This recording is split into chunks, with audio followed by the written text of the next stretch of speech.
Hey guys, how's it going? So, as you see in the thumbnail, today's video is going to be something interesting. It's been a while since I wanted to make this video, but for some reason I've always, found something else to do, like, going to do some shopping or just watching TV or just doing anything. I guess that making this video would make it real. And make it that like in a month, from now I'm not gonna have any houses or anywhere to stay. And yeah, so let me tell you about what happened to me in 2023, and it's still happening today. So all started with my boss at work telling me that something dangerous was coming. So, and by something dangerous, he meant something dangerous for me and my, the position I had at work. So I used to work security for a car dealership for the past 23 years that I've worked in my local city on the North Shore of Montreal. So it's like 4 dealers in one place, and it's just like I was watching that. And everything was going great for a few years, caught a few criminals and just made, my boss happy because nothing was getting stolen, no car parts, and everything was going good. But maybe 2 years ago, they started to get some stuff stolen, some cars and stuff like that. Not while I was there, because they didn't want to hire somebody else to do the weekend. So basically, I had to just shift my days, and never having 2 days that were like in the same day. So in the same like 2 day. Close to each other, so I had to mix up my days a little bit, and crooks they just caught on. So a couple of days a week, or during the day there wasn't anybody there, so there were car getting stolen in the middle of the day. The guy just came, broke a window, opened up the car, cut a chain, reprogram the car, and do all that shit while the camera were watching, but nobody was doing anything. So even when there were people there, they were like, what the hell is that guy doing there? And he's leaving the gate open, and he's like just going, and it's like, oh man, we're getting a car stolen. So yeah, and the cops, well, the cops are not going to do much, and they can't do much if the guy's wearing a mask or something. It's just an item that's being stolen, so they don't care. But yeah, so he talked to me, and he says like, look, we're gonna have to cut your position and just put some cameras that are 24/7 monitoring with somebody at the other side, because that's gonna pretty much pay your salary that we pay you. We're paying that, but we're getting 7 days a week, 24/7 surveillance for the same price that we are paying you. So I got fired, after 20-something years. But I got a separation pay for about 8 weeks. So, severance pay for 8 weeks. So, and that was just a big chunk of money. So I paid a shitload of taxes on that. So that wasn't fun. And another thing that helped me a little bit is something that wasn't fun either, but my basement got flooded, and I had to call my insurance and stuff like that. And get it decontaminated, just rip everything apart and just start anew. So but I found somebody, I have some people that I know that are doing floorings and a little bit of just construction. So I just called them and saved a bunch of money doing the work myself. So that was a little bit of something. I saved some money there, my 8 weeks severance pay, and went from there. So but the kicker is at the end of the year, like in Christmas time, I caught COVID for the very first time, and I didn't know what it was, since I never got it before. I guess I'm not even vaccinated, so like 3 years later I get COVID, or 2 years later or something. It's like crazy. And I never paid too much attention to that, and never I wore a mask in public because you didn't have a choice back then, so it was mandatory, especially in Canada. You might go to jail if you don't wear a mask. So Yeah, living in a free state. Yep. Nah, that's another story. So, but yeah, caught COVID for the first time. The whole 9 yards. Lost the smell, lost the taste. That was weird. That was really weird. You were eating something and hit me like a ton of bricks. But at the end of the day, it's just a big cold. It's just something. Some people might react differently, but like I said, not vaccinated, and I always thought I caught it like before for the first time, but it must have been something else that I caught at the very beginning. So, but yeah, so caught COVID, so that wasn't fun. And in that time, I got rehired I lost my job around September or something, October, September. And I got rehired. I looked for some work everywhere else. Found a job like for distribute, vending machines, and to be able to refill vending machines. I was not paying that much, but you get a car that you can use to go from work to your home, and it was like $19 an hour or something. And that was interesting. I did it for only 4 days, just the training. And I told my boss, like, yeah, well, the guy at the time, that it wasn't going to be for me. So, but the thing is, I wanted to do that just to learn the process of the vending machines, looking at the numbers and how much they generate and stuff like that. That's something that's everything about business, about finance, about, generating money is just something that's fun to me. So, that's why I kind of did the training, and I told the guy at the end, look, don't pay me, just those 4 days, just don't pay me. I don't care. I was just there to see if I liked it or not, and to see the numbers and just see how much, you can generate with a couple vending machines and stuff like that. So that was interesting. But then my old boss at work that they got fired, said that they needed somebody for a position. But before that, he said that he had a position in sales, because these were car dealerships, so they had a position in sales. So I said, oh yeah, cool, I'm gonna go for a salesman. I wanted to do that for years, and finally it's my chance. And everybody's that I talk to doing security at night, he says, like, dude, the way you talk about the cars, you're passionate, you can explain everything there is. Why are you not a salesman, and why aren't you selling cars? I said, I don't know. They probably don't like me or something. And I think it's kind of true, because my boss said, yeah, we got a position for you in sales. So that's before I got hired for the other job. But we got a position for you in sales. So I went up and bought like a shitload of clothing for like $300 or $400 of clothing. That was nice pants, nice shirt and stuff like that, and just stuff to be able to be a salesman. Nice, presentable, not wearing like sweatpants and t-shirts and stuff like that. But yeah, so I went and bought that, and then a few weeks later, my boss says, yeah, that position that we told you about being a salesman, well, it's not available anymore. So when I got hired for the other position that nobody wanted, because it's just ridiculous the amount of work you have to do, and the fact that you have to manage stuff that's unmanageable. You have a limited amount of space. You have massive boxes, because I work for the parts department at the body shop, so the auto body shop, and those big box, the quarter panels, the hood and stuff like that as well. I'm the guy that's managing that and taking it from one dealer on a cart that you have to push, and the dealer is like 50 or 100 meters away, but you still have to push that outside with the wind, those massive boxes, and and then when you arrive at the storage place that they have, you have like literally no place to put stuff.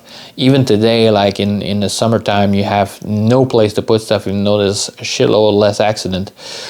It's just mismanaged, and it's just like, they could do a few things that would cost a couple $1,000 and just solve that problem, like putting another shipping container, because they have several, and it just would solve like a lot of problem like right away. So, but they're not doing that because they're cheap.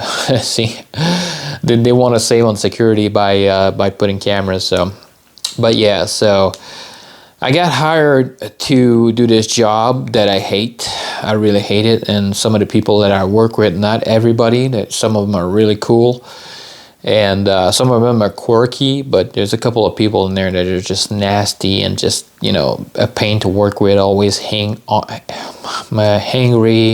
always, throwing fits, always, just bad attitude and just slamming doors and stuff like that. And just like, and people learn to deal with these people and just, they don't say anything because they're friend with, the boss and stuff like that. So, but yeah, it's just I don't like it. And the fact is that new position that they hired me, my boss at the beginning wanted to give me $12 an hour under the table, which would have given me a salary of $450 a week, which I was making $700 before, like $1,000, without, before taxes, and $700 clear. And now this new places, he says like, we're going to give you $12 an hour under the table. So I said, it's not a lot compared to my old position. Could you at least give me my old salary? So he gave me kind of my old salary, but my old salary is $100 less than what I originally did. So I don't know how they did the math, but I'm getting paid like $100 less. And, doing security, I don't know if you know, but it's not like hard work. You just have to stay there and stay awake all night and just look at what's happening. If there's like some little issues and stuff like that you have to deal with, then you deal with it. But it's not hard physically. I go from doing that and doing like $100 more to doing 10 times the work for less money, for $100 less. And in comparison, $100 less, I have my mortgage that had to be renewed in December. So I had to renew my mortgage. So instead of doing $1,000 payment, I'm doing $1,300. $1,300 minus $400 less in a month, or if there's 5 weeks, $500 that I'm doing. So that's like almost $1,000 or $700 and something that I'm doing less. So at that point, paying bills like electricity, cell phone, internet, you name it, it's either that or I get a roommate, and I have a cat that doesn't like people, which I don't care, but I just like my little comfort and my little place to myself. And having a roommate wasn't, really in the cards. So, and plus I hate the work that I do right now. I just don't like it. Security, I loved it. It's just like you do your own thing. You don't have anybody pushing you, asking you to do stuff. You just go there, you do your own thing. You just make sure that, everything is secured, everything is protected, that nobody's trespassing and stuff like that. So that's pretty easy and that's pretty much fun. So plus, I had internet in the car that they loan me for just running around the dealerships and just being able, and that car had internet, so I could watch like Netflix all night long. So at least it's a good way to keep me awake. So if something happened, I just press pause and just go talk to somebody and stuff like that. So but yeah, so that was a pretty good job compared to the one I have right now. So yeah, $100 less a week, and $300 payment more on my mortgage, with everything's rising up, the cost of food and everything. It's just like I have to sell my house. So now I put my house on market. It's been a few months. I have a buyer. Every paper is signed in. All I have to do is finish up some work, like do foundation repair, that I have a company coming in soon to do foundation repair. I have to finish up my downstairs bathroom, just install the shower and do a few things there. And that's pretty much it. Install a bathroom fan in the bathroom, and that's pretty much it. So, and all that is happening in less than a month. So about a month, I have to finish all that and just go. Just right now I'm selling everything I own. Everything is just going, and I'm just selling and getting rid of everything. I want everything to be able to fit in a small trailer that I can pull behind my car, or buy myself a minivan plus a trailer to be able to carry all my stuff. So yeah, so I'm gonna be homeless. I have a place to stay. There's one of my friends that are aunt in another province, because to be honest, I hate Quebec. It's just, if we come talking politics, Quebec is just a woke place that people just vote for the absolute worst prime minister or leader in our country that's has ever been. Everybody knows Justin Trudeau, how bad he is for freedom and he wants to take away all the freedom. Anyways, I just want to move outside of Quebec. I just hate the people here. Not everybody is a bad apple, but like 99.9%. The good ones are rare. So let's say 1% of the population is decent, you know. So yeah, I want to move somewhere, probably New Brunswick or Nova Scotia, and just go from there. So the only good thing about this economy is my house is doubled in price, so I'm going to get a good chunk of change, which in retrospect, I'm looking and I'm crunching the numbers, not going to be all that, you know, all that great. So, you know, I'm going to have to manage and to be able to not tap into that reserve that I'm going to have in my bank account too much. And just try to find a job at the new place where I'm going and just go from there. So if there's a house that is interesting and is within my budget, then maybe I'll buy another house. And but that's pretty much it. So that's pretty much all the stuff that happened in the 2023 and still is going on in 2024. So yeah, I just wanted to share, and trust me, making this video is way harder than it looks right now, just sitting right here and just doing my videos. And it's really hard because, you know, I've been dreading to do this video for so long, and just like, I know when I make this video, it's going to be real, and I'm just going to have to kick into gear because I'm the kind of person that's last second and just like on a whim just going to do something. And it's just like, you know, a road trip that I want to make in Florida, I stopped halfway because, yeah, man, Florida is a long ways on a road trip from Canada to Florida. So it's like now I started to look on, you know, on the weather and stuff like that. And I saw Virginia Beach and it's like, yep, it's closer. So let's go to Virginia Beach instead of Florida. So I'm kind of a last second person. So some people at work said, some of my friends there said, dude, you're doing things in reverse, you know, you're selling your house before you have somewhere else to live, and you just, usually you find somewhere else to live, then you sell your house or stuff like that. So, but yeah, I'm kind of last second. So, and the thing is, I'm dreading to do this move because my cat is just gonna hate it. She's settled in, she's been here for a few years. I have a pretty good house, you know, the house is pretty darn good. And, you know, everything's been fixed. There's a small leak in the foundation, but that's not, you know, nothing. Right now it's raining outside like crazy and no water is coming in. So water came in at like when the snow melted, and just, you know, there was some big rainstorm, and I guess there's a small crack in the foundation. And when the inspection was done on my house, you know, to see if everything was in order, the thing that came is just like that little issue on the bottom there on the corner of the house.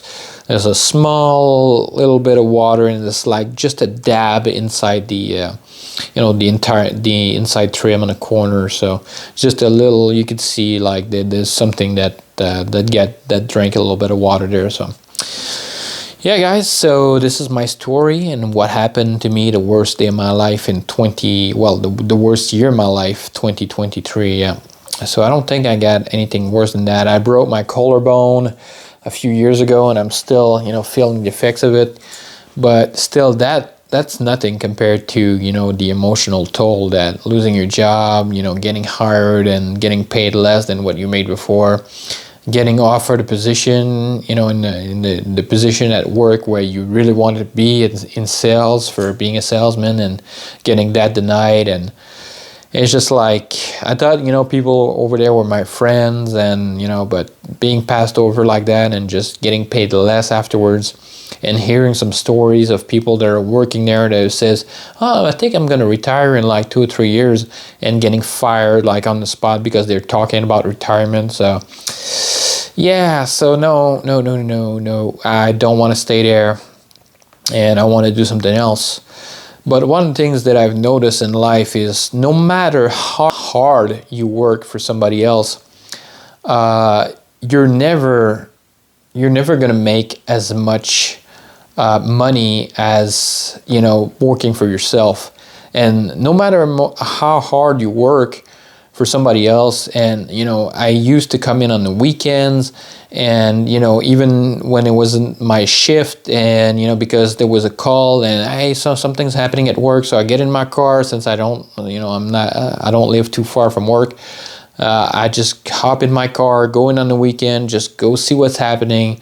If there's a client that got locked in the gates for some reason because some of the dealers are open on the weekend, I just go there and just unlock him and just go back. And it's happened on a few occasions where I was on some dates, and I said to the girl, "Do you mind if we go, do a little detour at work, because I had a notification, there was an alarm, or my boss called me," and I had zero social life. First of all, working nights, no girl in Quebec, like, they hate it when a guy works nights. It's like a deal breaker, unless you look like freaking Ryan Reynolds or some shit. So it's a deal breaker. So so my social life was zero, but I was happy. I was making money. I had my cat. Everything was going good, and I gave my 150%. Just going above and beyond, and say, like, all that hard work that I'm giving that company and doing work for them is just gonna come back at some point. I might get a fair position to rise up and do something else that's paying a little bit more. But no, after 22 years of saying yes, yes, yes, no problem, I'll do it, and just doing everything, you just get thrown out like a piece of garbage, and it's like you're getting hired back at less money. It's just like that's a big, like, nope. I am super tired of living here, and I'm so tired. I'm so pissed off that just like I'm moving once or two provinces over, and just as far away from here as possible. I have some family here, my dad, my sister, her kids, but we see each other like a few times a year, so just a little road trip and just go see them, on the birthdays or Christmas or stuff like that. That's not gonna be too hard. So, but yeah, that's where I am right now. So I'm just still, everything is just soaking in, and it's like reality is gonna hit at some point, and it's like it's gonna be D-Day, where I sign on the dotted line to get my check for my house, and then I'm gonna have to just move and just go somewhere else and just see if life isn't better over there. So ideally, I would have liked to move in the U.S. because my mentality and the freedoms, and freedom of speech and freedom to bear arms and stuff like that, is just closer to the mentality of the U.S. I mean, the U.S. isn't perfect. They got some quirks, but at least, they have some of the things right. So yeah, so moving to a province that's a little bit more conservative, or, compared to the U.S., I would guess Republican. And just a little bit more, a little bit more freedom over there, and just the government's not gonna harass you as much as here in Quebec. So yeah, so I'm selling and giving away everything I own, like literally giving away and just selling everything I own. I'm giving away, like, to the guy that's buying my house, I'm giving away my entire appliance set. Washer, dryer, fridge, stove, and everything. I'm just giving away everything. I'm just gonna bring like the equivalent of a small, 4x6 trailer or something, that I can fit everything in there, and just the bare minimum, clothing, a couple of things, maybe my TV, because my TV is brand new, and I got a sound bar, and if I can fit it in there and just have enough room. I got my tools. I want to bring my tools, because tools are pretty important if you want to build stuff or fix stuff. If I find a house that's a fixer-upper, I'm gonna have to do some work on it. So, but yeah, so I've been dreading to do this video for a long time, and if you guys are still watching, well, thank you, I appreciate it. And just wanted to share my story, and just I got a feeling that there's a couple of people, especially in Canada, that can relate, that things aren't going their way, and they're barely making ends meet, and they can barely eat, they can barely have a roof over their head. And so I just want to make that video and just share my experiences and what's been happening to me. And just want to say that there's a car dealer in the North Shore of Montreal that doesn't have a guy doing security anymore. So just saying, guys. Yeah. Hey, it's free game for now on. So right. Anyways, hope you guys enjoyed this video. If you did, thumbs up is always appreciated. I'll catch you guys on the next one.